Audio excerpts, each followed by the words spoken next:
Hey everyone, Roberto LoRusso here from Red Arms. So, we're all in this situation where we should be socially isolating. One of the consequences of that is that Red Arms can't really get together right now to practice. So I thought that maybe I could take this as an opportunity to do a couple of things. One, find some sort of fun content to share with folks, because I know a lot of us are getting kind of bored. And two, really put the studio through the paces. So what I thought I'd try as an experiment, I've never done this before, is that I'm going to try to video document the process, or at least my process, on writing a song that's trapped inside your head and trying to get it out into the real world. So I'm just going to go through how I would actually write this. Now, this isn't necessarily going to be a Red Arms thing. I'm literally just picking one of those random songs that I've had in my head for the last couple of months that I've really wanted to get down.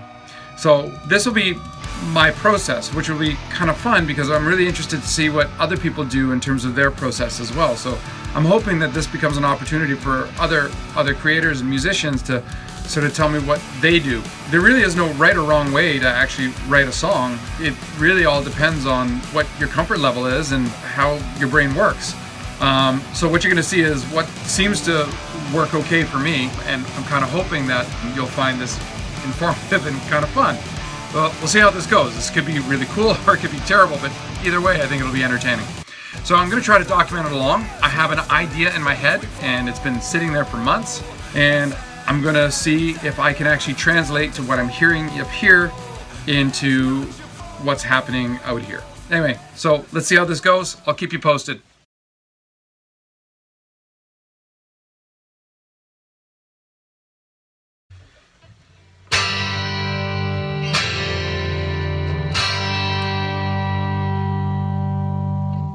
All right, so the first step, I'm just going to see if this particular guitar tone makes sense to what I'm trying to do here. And just to give you an idea, what I'm sort of thinking is that I've had this quasi-psychedelic song in my head for months, kind of in the vein of, like, you know, The Who and the OCs and that sort of thing, and I just can't get it out of there. So that's usually an indication that it's worth actually trying. So I'm already hearing kind of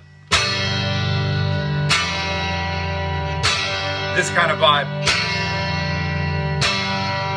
And of course, having an actual Rickenbacker really helps to legitimize that early 60s kind of sound. So right now I'm just going to mess around with that. I'm actually hearing the bass part first, but I need a complementary guitar part to see if this will actually work in context. So it'll be fun. We'll see how it goes. All right, so the next step is trying to figure out a bass tone that I want. When I was hearing the song in my head, this is what I heard first.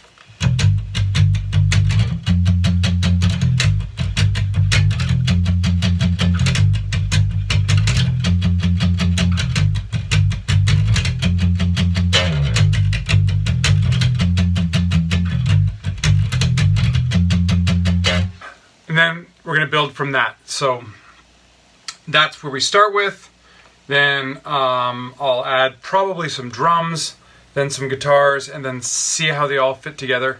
I already have some vocal melodies in mind. I mean, it's ludicrously 60s sounding, but I've always wanted to do that, so I thought this would be a lot of fun. So we're just going to give it a shot.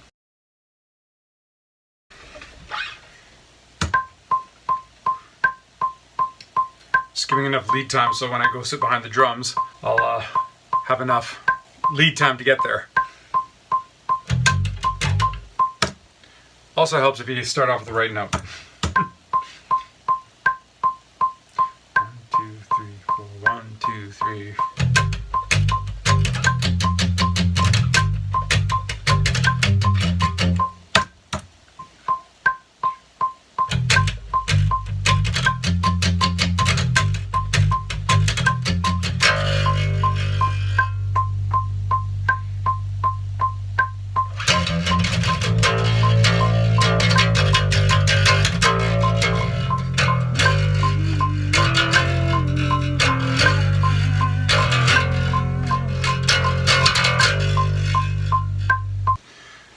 So what I was doing there is I was imagining what I was hearing the song in my head, and I was kind of hearing the vocal line. So I'm hearing all the other parts, but I'm just playing the bass part. And I mean, hopefully it'll make sense. So what's likely going to happen is I'm going to track everything, but then I'm going to want to fix the arrangement because I'll hear something and say, oh, you know what, I kind of wish there was something else. And the nice thing about with modern digital audio workstations, or DAWs is what they're known as, is that if you're doing it to a click track, you can actually insert stuff. And it was unheard of in the 70s and 80s and even in the 90s to punch in drums, but now with these digital audio workstations, you can actually do that. No, I'm not saying it's ideal, but great for songwriting. So I'll probably punch in some drum parts and stuff like that too. And if I do it right, and if I'm careful, it can be pretty seamless. So I'm kind of excited to see how this goes. Anyway, so far so good. I think it's going to sound cool, but we'll find out.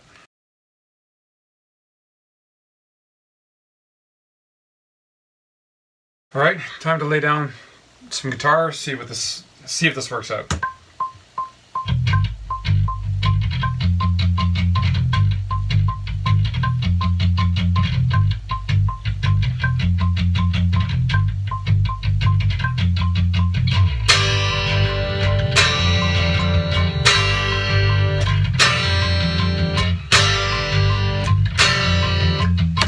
All right, not quite, because I was sustaining the chords a bit too much. So now I realize that's not going to work. The reason why I'm doing this is, just so you understand, by stopping the guitar there, I can actually get the compressor to have a bit more attack. So there's a bit more bite on the guitar riff when I hit it if I mute it in between. It's kind of a cool effect. We'll see if it actually works out.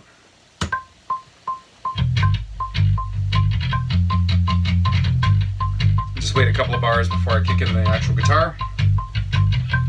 And this is where the drums will kick in at the same time with the guitar.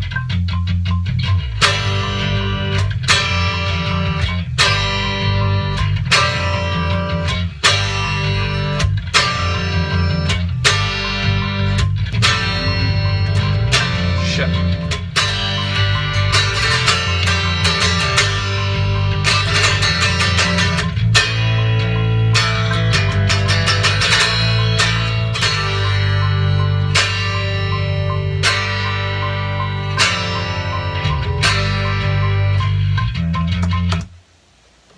Screwed up, but get back at it. Okay, next up, I'm going to try to track some scratch drums. Probably not the permanent thing that I'm going to do, but haven't figured out what I'm going to play yet. So I'm just going to try something and see how it fits in.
right, so we got something workable here.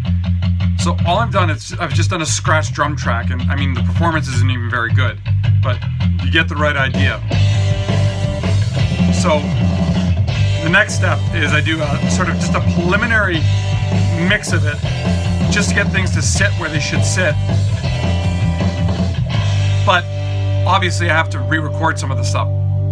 But it gives you an idea of how the next idea can be formed based on what you're hearing here. So let's hear a good version of it.